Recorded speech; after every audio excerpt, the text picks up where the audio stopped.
Ndugu waandishi wa habari, tumewaita hapa leo ili kuwajulisha kuhusu uchaguzi mdogo wa wabunge wa Bunge la Afrika Mashariki unaotarajiwa kufanyika tarehe 4 Mei 2026. Wabunge hawa wanatarajiwa kuwakilisha Tanzania katika bunge letu la Afrika Mashariki.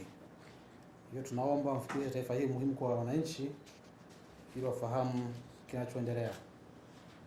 Uchaguzi huu ni kujaza nafasi zilizoachwa wazi katika bunge la Afrika Mashariki baada ya Mheshimiwa James Kinyasi Miria, Mheshimiwa Dr. Ngwaru Jumene Magembe na Mheshimiwa Angela Kiziga kuchaguliwa kuwa wabunge katika bunge la Jamhuri ya Muungano wa Tanzania.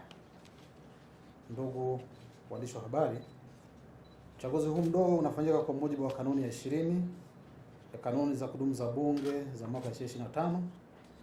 Kanuni hiyo inaeleza kwamba uchaguzi mdogo unapaswa kufanyika ili kujaza nafasi iliyo wazi. Mheshimiwa James Kinyasi Miria na Mheshimiwa Dr. Ngwaru Jumene Magembe waligombea na kushinda uchaguzi wa tarehe 29 Oktoba 2025. Na Mheshimiwa Angela Charles Kiziga aliteuliwa na Rais wa Jamhuri ya Muungano wa Tanzania tarehe 2 Aprili 2026 kuwa mbunge wa Bunge la Jamhuri ya Muungano wa Tanzania. Wabunge wote watatu waliapishwa ambapo sasa ni wabunge wa Bunge la Jamhuri ya Muungano wa Tanzania. Kwa mantiki hiyo, wabunge hao wamekoma kuwa wajumbe wa Bunge la Afrika Mashariki kwa mujibu wa ibara ya 51 ibara ndogo ya 3 ya mkataba wa kuanzisha Jumuiya ya Afrika Mashariki wa mwaka 1999, ikisoma pamoja na kifungu cha 7 kifungu kidogo cha 3 cha sheria ya uchaguzi ya Bunge la Afrika Mashariki namba 4 ya mwaka 2011. Hivyo hawawezi kuendelea kutumikia katika bunge hilo la Afrika Mashariki.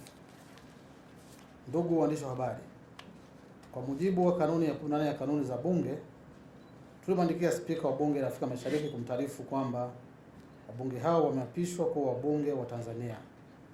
Spika huyo alijulisha kwamba nafasi 3 za Tanzania zilizokuwa zimejazwa na wabunge niliyotaja ziko wazi, hivyo zinapaswa kujazwa ndani ya siku 90 kwa mujibu wa kifungu cha 8 kifungu kidogo cha 2 cha sheria ya uchaguzi wa bunge hilo. Ndugu waandishi wa habari, ibara ya 50 ibara ndogo ya kwanza ya mkataba wa jumuiya imeweka masharti kuhusu uchaguzi wa wajumbe wa Bunge la Afrika Mashariki kwamba unatakiwa ufanyike kwa kuzingatia na kwa kadri inavyowezekana uwakilishi wa makundi yaliyotajwa katika ibara hiyo. Kanuni za bunge zimeainisha makundi ya wakilishi kuendana na ibara ya 50 ya mkataba. Makundi hayo yametajwa chini ya fasiri ya 6 fasiri ndogo ya 5 na 12 fasiri ndogo ya 3 ya nyongeza ya 3 ya kanuni kama ifuatavyo: kundi A wanawake, kundi B Zanzibar, kundi C walio wachache bungeni, kundi D Tanzania bara. Ndugu waandishi wa habari, Mheshimiwa Angela Kiziga alikuwa ni mjumbe aliyechaguliwa kupitia kundi A wanawake.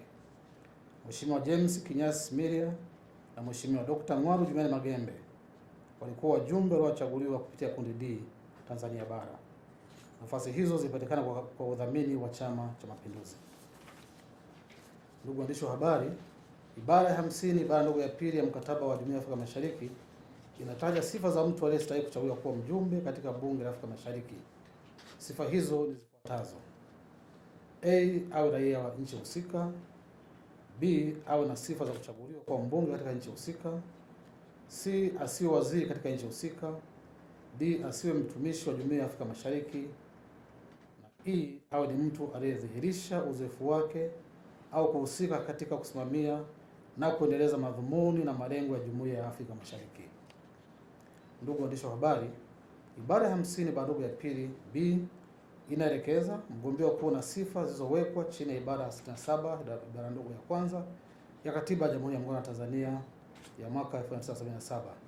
Ibara hiyo inaeleza ifuatavyo: bila kuathiri masharti yaliyomo katika ibara hii, mtu yeyote atakuwa na sifa za kustahili kuchaguliwa au kuteuliwa kwa mbunge endapo A, ni raia wa Jamhuri ya Muungano wa Tanzania aliyetimiza umri wa miaka 21 na ambaye anajua kusoma na kuandika katika Kiswahili au Kiingereza; B, ni mwanachama nani mgombea aliyependekezwa na chama cha siasa. C. Katika kipindi cha miaka 5 kabla ya uchaguzi hakuwahi kutiwa hatiani katika mahakama yoyote kwa kosa lolote la kukwepa kulipa kodi yoyote ya serikali.